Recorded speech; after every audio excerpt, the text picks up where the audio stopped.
уртын дуу шиг уужим тал алсын алсад цэгээж тэртех улсын цэнхэр оргил бодол ухаарал төрүүлнэ. Үндэстэй бүхэн ургаж, үртэй бүхэн түлждэг хаврын сайхан үлрэлд өгөөмөр хөдөө нутаг минь уламж баян санагдана. Хураг, ишиг, ботго, тугал, унаг гээд хайр татам ялах төлөөд их малаан даган ижил сүргэн чимж эзэн малчнаа баясгана.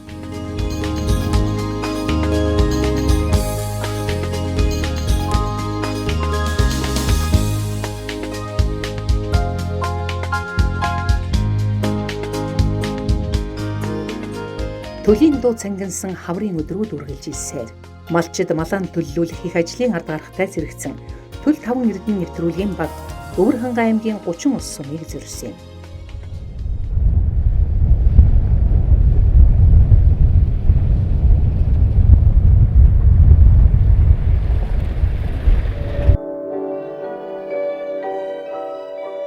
Гучин ус сум аймагтан нэг хүнд оногдох малын тоогоор нь тэргүүлдэг.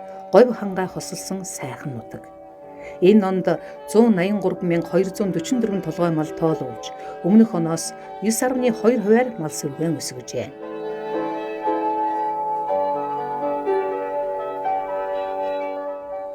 Бид 30 ус сумын хөвөр багийн малчин ариун болдлынд зочиллоо. Эднийх өвлжөндөн суваа эр малаан хотлуулж, хаваржаандан төлтэй малаан хариулж байна. Хүн бүлцөөтэй хөдөөгийн малчид малаан тастан хариулах нь бас ярвэгтэй. 4 километрийн наан цаан байдаг тулдаан л хоёр буудлын хооронд зүтгэж байгаа гэдэг.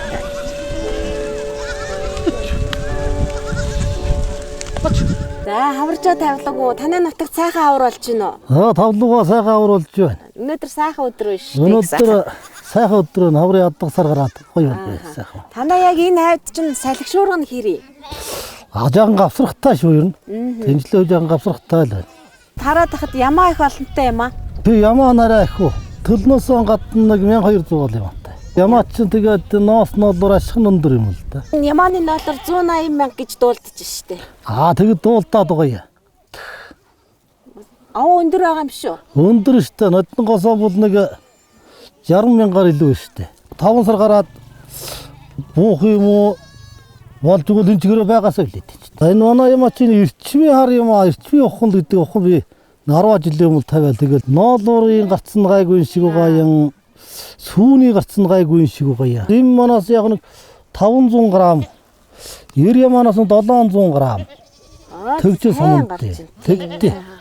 Одоохондоо бол танах ямаагаа самнаагүй харагдаж штэ тий. 5 сар гаргаад самнахсан аваа. Самнан дээр нь бол тий. Одоо самнчвал яадгийг. Одоо самнчвал ногоо иддэг энэ гавсарганд бас самцсан юм бас муутах аюултай. Гэрийн эзэн ариун болд гэргийн мөнх цэцэг нар улсын сайн малчдын үр удам. Тэдний энэ нутаг өвөлжөө хаваржаа цөм эцэг өвгдийнх нь буур юм.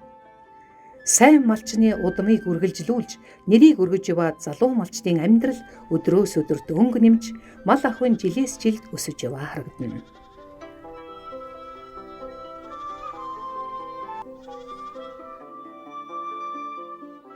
Мал ер нь ямар үед ихрэлдгийг одоо өвөл сайн орсных уу? Өвөл сайн орсныг тэгэж ерөөхдөө манайх ихэр их гардаг шүү дээ. Удамтай.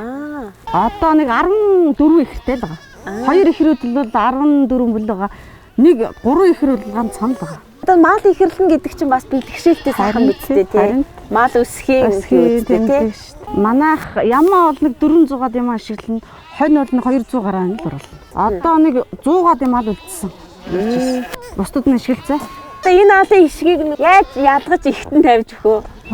Тэгэл ихэхээр л ядгаал тавьж өгөөш. Зарим нь хөлөнд нь юм зүүн, зарим нь зүүхгүй тэгэл ихэхээр нь тэгээ нүдэлчин л дээ. Цаашд ер нь ямааныхаа тоог илүү өсгий гэж бодож байна Гү уу? тэгээд одоо өсгөөд байгаа юм ч одоо тэгэл сайхан л даа чинь тэгээд жил болгон ямаагаан төллүүд төлөө аавн болжгүй бүрэн бүтээ авчихыг бодсон тэгэл хүн хэдэн мянга болохоос гадна яг уу тэгээд сайхан тоонд нь 1000 гаруй дараа нь бариад тэгж мал гэж одоо энэ малын юм бол бүлхэн чухал байна шүү дээ тий.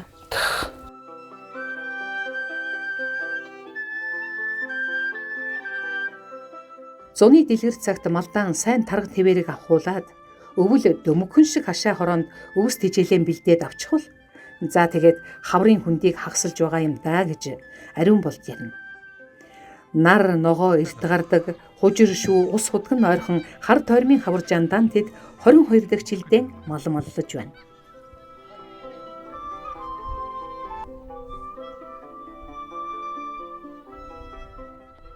Хаах ер нь хурах шигээ тусдан байлгад юм уу? Ер нь тусдаа хургатаа тусдаа байдیں۔ За. Тий ангидаа тусдаа. Одоо энэ хашаа гарахаар ингээд их олон тасалгаатай хашаатай байгаа байхгүй юу? Та нэг тайлбарлаад яаж болох вэ? За болно шүү дээ. Одоо тэр нь гашаанд энэ том одоо юу тасаг. За том тасагт болохтой зэрэг одоо энэ одоо шуурга мурхтаа өдөр энэ ихтэй гэж сууна гашиж чинь. Ихийг олоод гөхөж өрөх нь жиг олох нь илүү. Тэр жижигхэн тэр гашаанд дуралтаа төлөөгүй гашчихдээ. Төлөөгүй, төлөлсөн. Тийм төлөлсөн. За. За тэр цаалталтаа тэр ишигнүүдээ хийчихдээ тэгээд одоо энэ ихтэл одоо ишгэн голсон юм аа 2 3 хийчихчээтэй хийчихдээ. Тий ангилаад. Нялх ашгууд нь байгаа. Тий нялх одоо өдөр чинь өтөрлөрсөн ашгууд байгаа. За тэнд нь. За тэрэнд нь болохтон зэрэг нөө ишгэн дүүрээд байгаа танихгүйгаа ямаануудыг тэр үеигээ ишгэн тавьд өгчтэй. Тий. Та энд бас нэг их нь голсон ишиг байдаг гэдэг ямар үед ер нь их ишгэ голоод идэв? За тэгээд нөө ямаа чин бөөнөөр 10-20-ороо нэг доор ишгэлж барихаар нөө ишгнүүд хоорондоо солиод. Тэгээд ишгнийхээ өнрийг андуураад байдаг байхгүй юм ач. Тий. Тэгээд нөө царай муута муу мал бол ишгэх гол нь л доо. Тэг царай сайттай гайгүй тэмэрхтэй гайгүй мал бол ер нь ишиг ургаан голохгүй юм бол. Нэг нолоологч гэдэг бол. Хавар цагт одоо төл малын дуу сонсоод хамгийн анхныхаа төл малын дууг сонсоход бас сайхан мэдрэмж төрдөг үү? Ер нь сайхан идээд өмчн тэгээ энийг л явчихдаг шүү. Тий. Хөөе одоо мал төллөөгөө тэгэл бараг шин нойрхгүй шахуу тэгэл үлжээс ашигдахгүй байна шүү дээ.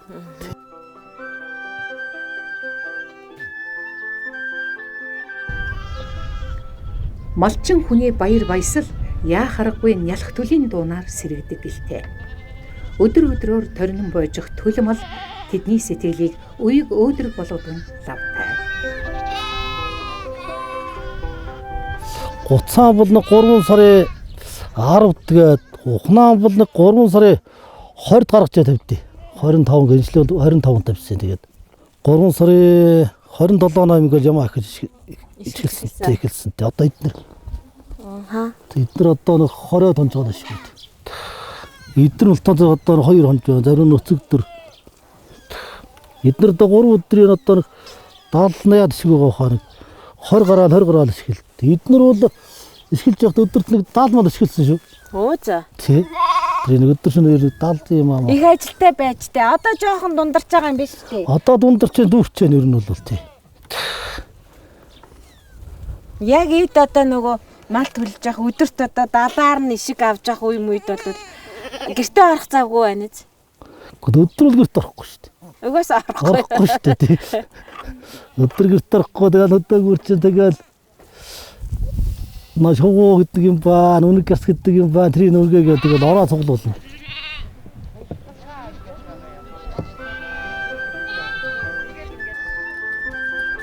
Малчид өөрсдийгөө ингээд цайны цаггүй, цалин хөлсгүй, бор хоногтоо л босгод авдаг гэж ярьдаг нь үнний ортой.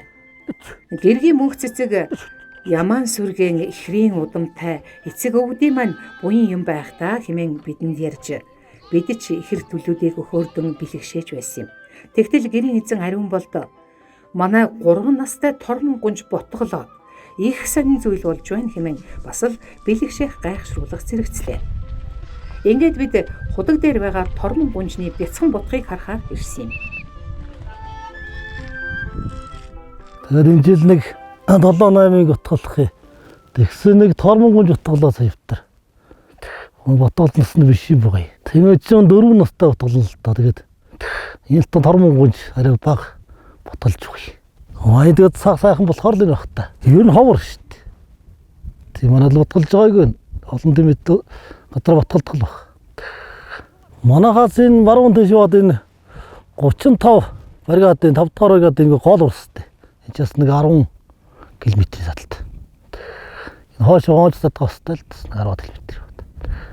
Манайх энэ худгуустай энэ худгаа энэ хойдолтоор худгаа тэр өвлжөөс хойш худгаа худгуустай. Дээр үе худгууд л та. Яг тэгээд амбар сапараа засварлцсан би өөрөө. Энэ хойдолтоорс нэг гүн худгаа гаргуулсан өргөөр. Ус чинь тэгээд хамгийн чухал шүү дээ. Усгүй бол тэгээд ямар ч юм байхгүй.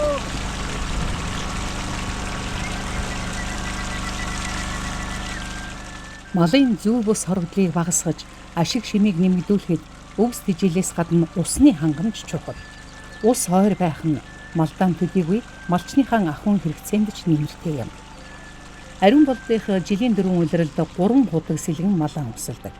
Нэг худгийн тэрээр хувийнхаа хөрөнгөөр гаргасан байна.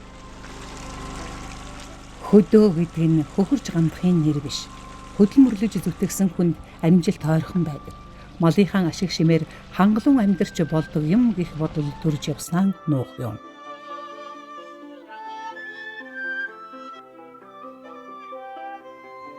Ийм л зорилго зүтгэлтэй залуусын амжилтаар төл тав нэвтрүүлэг аяны богцоо мэлам уцлаа.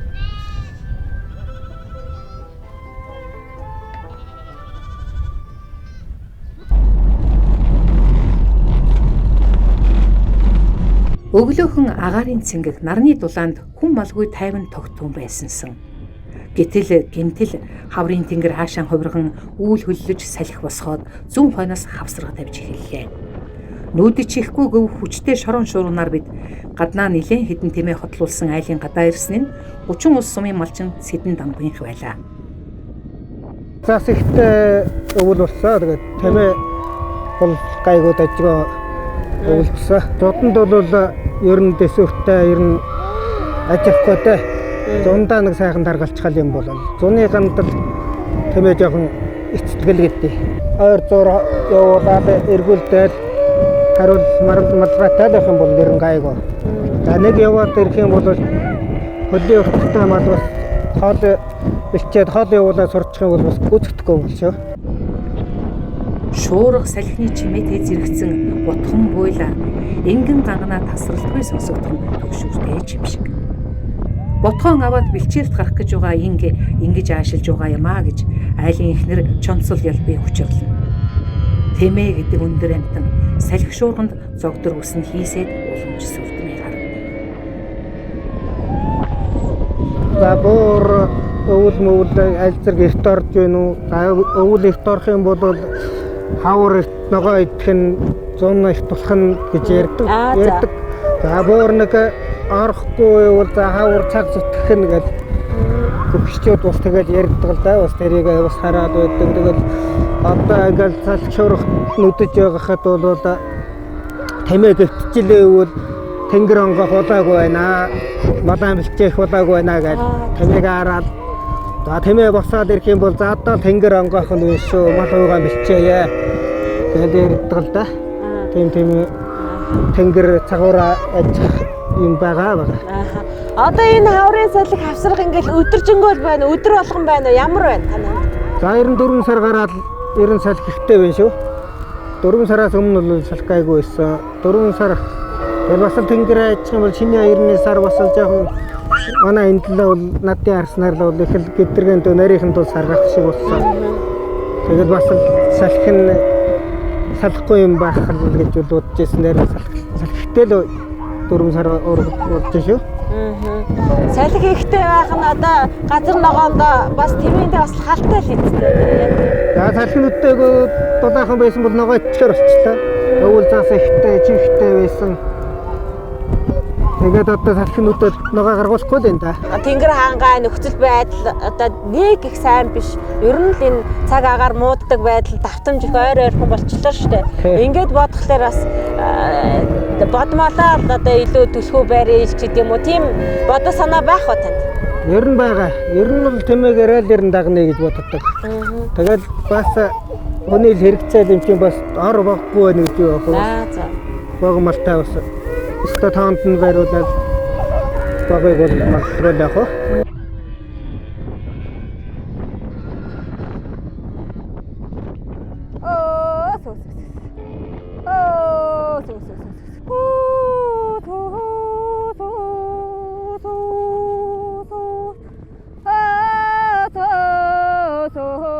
Ботгон эндсэн энгин тэмээ чинэрсэн хөхийн суллах малчин эзнэн төлөөн гэж итгэгдлийн ээнэгшин дасдаг байна. Хөхөн эвлэж сүүн садраад ирвэл инг хайдагшиж байна гэж үзнэ. Монголчууд ботгон голсон ингийг хөөсөлж их үрийн нандин холбоог их шиг дууны хөгөөр уйрааж ахуулах нь ч бий. Нүсэр том биетэй хэрнээ нүднээс нь нулимс асгардаг уйхан төрхөөр нь монгол хүмүүр тэмээгийн хайрлана.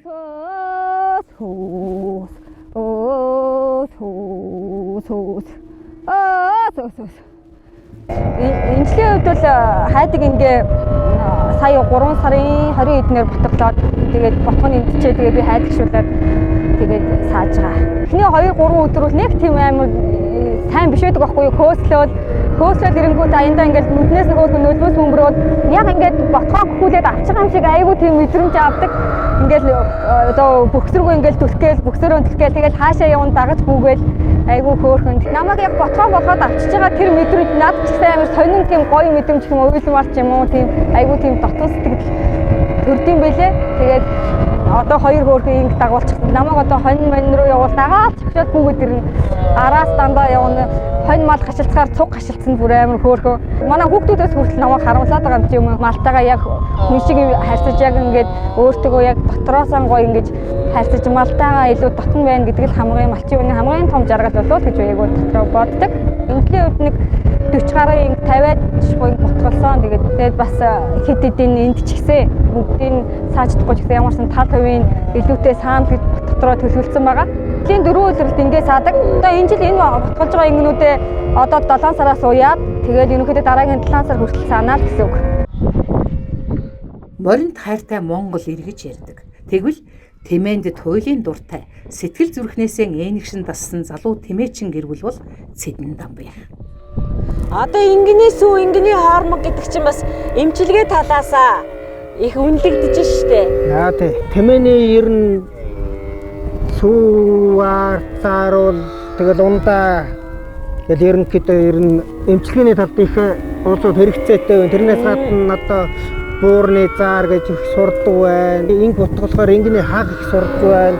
Ботг гарахаар нэг битүү хальстай гардаг байхгүй юу?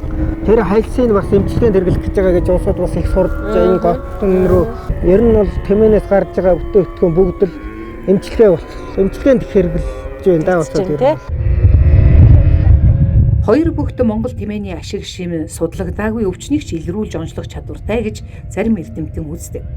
Баянхонгор аймагт ингэний сүгээр бүтээгдэхүүн үйлдвэрлэж, Өмнөгов аймгийн малчид ингэний сүвний ферм байгуулж ажиллаж байгаа энэ цагт энгийн малчид хүртэл орчин үеийн саалтуур ашиглан хөдөлмөрийн хөнгөвчлөх тухай ярьж сууна.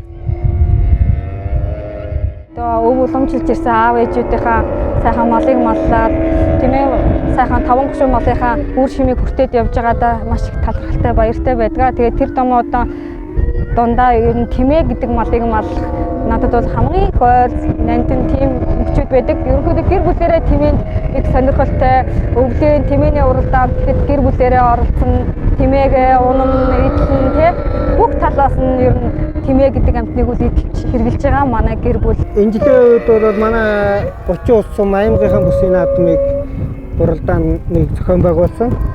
Тэр уралдаан дээр бол Баян зэний уралдаан дээр амуу үзсэн багаараа нийтдээ тэгээ сайхан ингэн дээр тэргүүн байр эзэлсэн.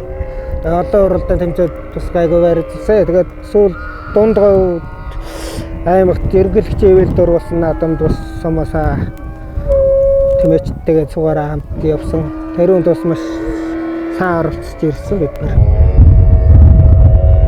Залуу малчид ховордсон энэ цаг үед Цэдэн Дамбай Чонцол Ялбий хоёр шиг тэмээгийн дагнан маллаж мэрэгчлэр бол мэрэгчлийн гаршсан залуус ховроо.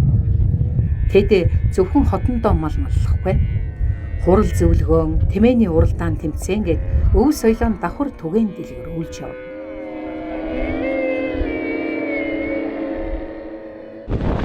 Төөл 5 эрдэнэ нэвтрүүлгийн баг тэмээчин Цэдэн Дамбайхаас хөдөлж 30-гийн тал уруудан дахиж явтал яахаргүй элстэй загтай говийн зах руу ороод ирлээ. Төд удалгүй тэмээн сүргийн дэрэгдэж хүрээд ирлээ. Шингэх нарны улбар туяанд шаргалтан харагдах тэмээн сүрэг ганган чиг. Сүргийн эзэн Пансан гуйтай бид цаг товлож болзоогүй ч аяны дөрөө мултлан мэд мэдэн хэсгэн хором хөөрөлдлөө. За тарган сайхан аварчж байна уу та? Сайн аварч байна. Сайхан аварч байна уу? Сайхан аварчж байна. За сайн явж ирсэн үү? Сайн явж байна. Ингээ явж идэл яг л ингээ говь руу ороод ирэх шиг болох. Энэ говийн зах уу? Энэ ямар нэртэй газар вэ? Энэ одоо Монголын хоолой гэж энэ Өвөр хангай аймгийн л одоо говь газар нь л энэ дээ. За яг тиймээ Өвөр хангай аймагч хангай говь гэж одоо хосолсон нутаг гэдэг одоо говийн энэ байхгүй. Монголын хоолой гэж их Монгол, баг Монгол, Монголын хоолой 2 Монгол хондлон хонгийн гашуун гэж ус унттайгаа ингэж алтарсан Монголынхаа нэрээр нэрссэн ийм гайхамшигтай нутаг да. Эндээс манай энэ 30 ус сумаас олон улсын тэмээч аврах тэмээчин одоо мундаг олон улсууд төрж исэн юм аа. Пансан гуай Монголын хоолой хэмээх энэ нутагт 90-ад оноос хойш тэмээ маллжээ. Их баг хувьчлалаар 10 гаруй тэмээ авч 500 хүртэл тоо толгойг нь өсгөж явсан гин. Хашир туршлагатай малчны яриа аян замаас улсан алтан шар тослууга адил байлаа. Одоо бол их цөөхөн тэмээтэй байгаа. Хүүхдүүд тустаагараа явцсан маллдаг байсан. Одоо тэгээд хүн хүчиндээ тааруулаад сөөвтөрхөн тэмээтэй л байгаа. Гэхдээ одоо бас эдэн тэмээ байна. Аваа эдэн тэмээ 30-аад нэг хутгалсан энэ жилд. Тэмээ маллах одоо тэгээ бас их хүндчил. Нилээн чаггүй ер нь бол нилээн нойр хоолон хасах цаг өдөр хэвээ шүү. Хавар ногооноор өглөө өвчээсэн тэмээ цаацхан 60 км явсан байд. Нөө их хол явдیں۔ Тий. Тэгээ тэрийг чинь явж эргүүлээл тэгэл орой шөндөөн хотлуулна мөн өглөө өвчэн тэгэл тэгжил эргүүлэхгүй л тэгээд өдөр 60 км 70 км цааш нь явуулаад байх юм бол хэд авчихна. Гэж л бодохгүй юу? Тийм бас нэлээд гатуу мундаг хүний хүч хөдөлмөр өгөө төвчээр их шаардсан. Тийм мал да. Тэмээг ширүүн туувал хамуурна, өвчин эмхэх тусна. Хаврын хүндэд баг мал шиг доройтож муудаад өргөж босгоод өндийлгөөд байхгүй. Шуурга салхинд явдаггүй тэсвэр төвчээртэй мал юм. Пансан гуйтай тэмээ маллах арга ухааны талаар ярилцвал тэвэр ном болохоор арвин туршлагатай нэгэн аж. Их зөөлөх оролдол бол их л зөөлөх. Ширүүлээл явах юм бол ширүү. Одоо нэг задсан хүний ирсэн тэмээ ирсэн анддаг шүү дээ. Хэдэн жил болоод ирсэн тэр хүнийг анддаг шүү. Тэмээ задчих юм бол ямар тийм одоо ер нь бол аймаар тань юмыг бол мундаг таньдаг амтнал доо.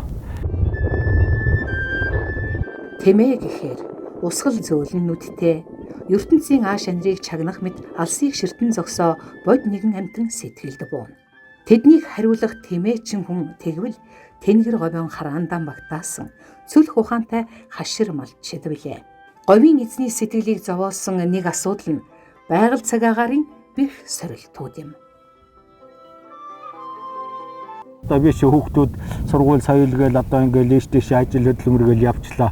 Эднэр маань энд одоо байвал байгаал болоо байхаар л байна. Гэхдээ одоо орчин үеийн цаг агаарын одоо нөхцөл байдал өөрчлөгдснөөс болоод байгаль дэлхийн гарц муудаад малын бэлчээрийн даац муудаад одоо хүүхдүүд одоо малдаар байхад бас хүндрэлтэй. Гинтхэн их халж байна, гинтхэн их хүйтэрж байна.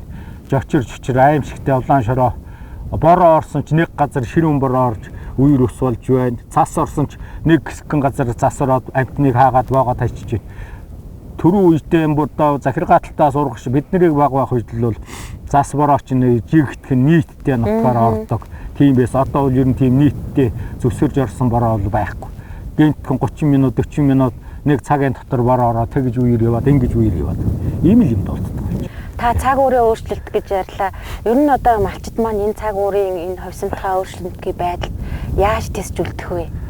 Ер нь бол малыг чанартай цөөн болгож тэсжүүл. А нөгөө юм бол юу болгоно? Нөгөө тэжээдэг нөгөө фермери тэгжижил цагийн гатууг авчулдана. Одоо үеийн малчин ийм болцсон хөө. Овоо хэдэн тоотой байж ижил. Тэмээ бол 500-аас дээш, хонь юмаа бол 1000 хүргэж ижил. Бүхэл бүтэн айл амьдрал сургуулийн хүүхдийн ийм одоо төлбөр одоо замын зар бүх юмыг даад чадж байгаа. Тэгжээж хүний амьдралдаар хөрөлцдөг болсон. Тийм олон малтай байж иж. Тийм олон малтай байх гэхлээр бэлчээр нь хэцүү болсон. Даац бэлчээр нь хүндрэлтэй болсон. Тэгэл хүүхдүүд чинь залуучууд ихэнх нь одоо хот суурин, төв суурин бараадаа л одоо энэ Монгол хоолойд манайхаас аль ерөөс байхгүй шүү дээ. Хашир туршлагатай малчны яриа аян замаас улсан алтан шар тослууга адил байлаа. Яриа хөөрөө дэлгэхэд урамтай, туулсан зам туршлага мэдлэг ихтэй, ёстой л хөдөөгийн цөлөх бор хөгшөнтэй нар шингэхтэй уралдсан байж хэсэг зуур ярилцлаа. Төөлө 5 эрдэнэ нэвтрүүлгийнхээ энэ удаагийн дугаарыг бид Өвөр хангай аймгийн 30 усмаас бэлтгэн хүргэлээ.